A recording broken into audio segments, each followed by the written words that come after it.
Welcome back to the channel, everyone. I am Fisharoundandfindout, and this is part 3 of my survival series, 3 hours without shelter. Now, as mentioned in the Rule of Threes video, your shelter system starts with your clothing. So as you can see here, I am fishing in the rain, and I'm fishing in all synthetic clothing. That is because that material dries quickly. Now, in most of my videos, whether it's fishing or hunting, you'll see me wearing some sort of specialized material. The shirt that I'm wearing here is merino wool. That is because that material stays warm when it's wet, and it has a natural antimicrobial property. Moving on from clothes, now we're getting into an actual shelter build. Now, to save time for the video, I pre-cut these, but I'm going to be showing you how to make a basic A-frame shelter with very minimal materials. This was 2 trees.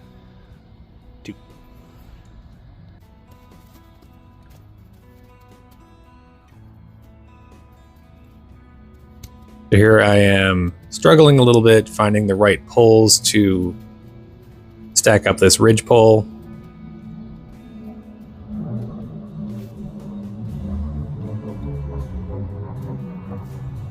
And it's just a process of trial and error.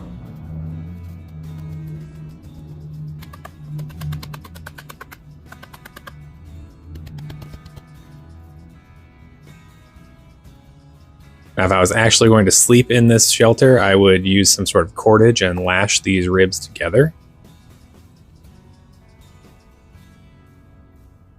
But I don't intend on sleeping in this shelter. It is just for demonstration purposes only.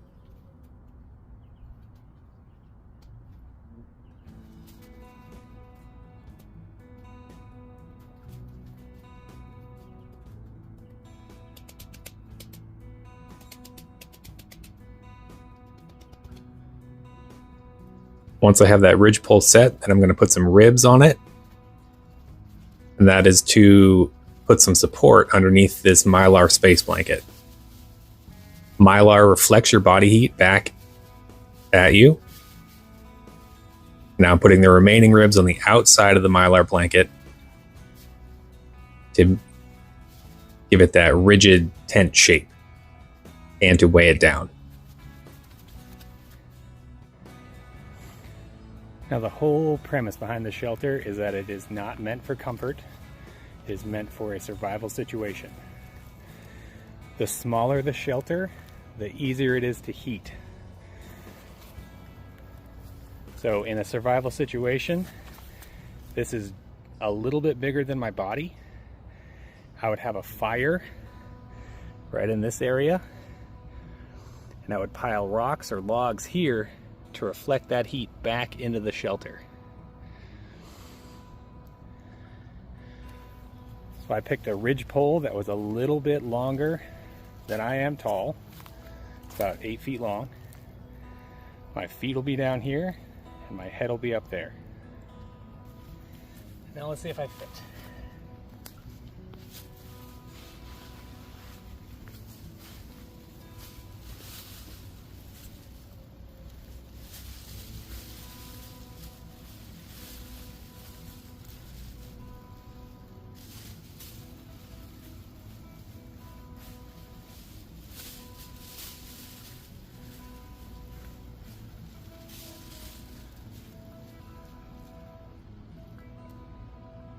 A little bit tight. And what shelter video wouldn't be complete without some fire building? Here I have my tinder bundle, which is primarily made up of some cedar bark, and I will be attempting to ignite it with a flint and steel, or a ferro rod. Now, this tinder isn't as dry as it should be.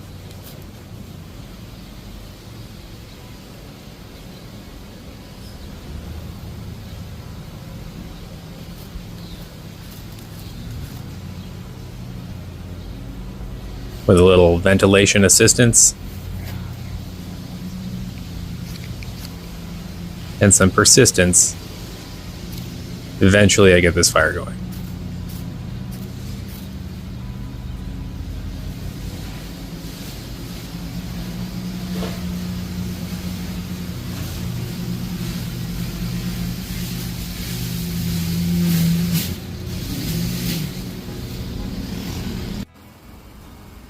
For the second fire building method, I will be using a Fresnel lens. I totally botched that pronunciation in the short I made about it, but it's pronounced Fresnel. Now, a Fresnel lens has a smooth side and a ridge side. You want to point that ridge side towards the sun. And you got to play around with it a little bit to get the proper distance to concentrate that sunlight. It only takes a few minutes to start to get some smoke going. The downside, of course, is that it does not work in low light conditions or on overcast days. So it absolutely will not work at night.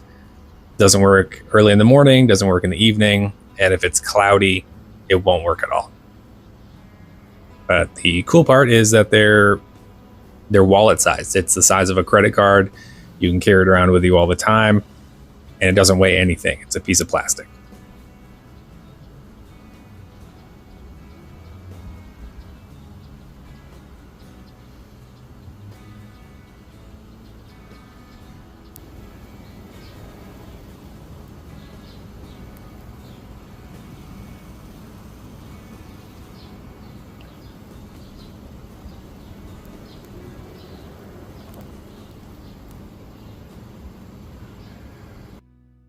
And for this last segment, I'm going to be going over a tinder material that you can use in a pinch.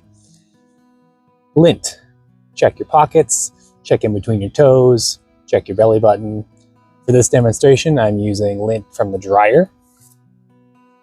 You'll see that it goes up pretty quickly. So you got to have your kindling ready to go.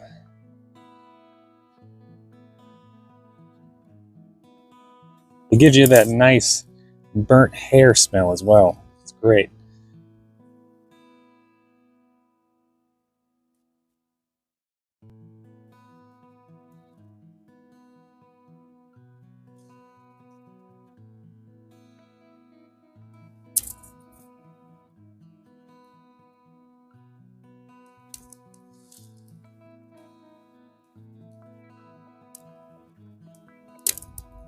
And just like that, we have fire. Now, if you enjoyed this video, please like and subscribe. Stay tuned for part 4. That is going to be 3 days without water. Hit that bell icon so you're notified when my next video drops.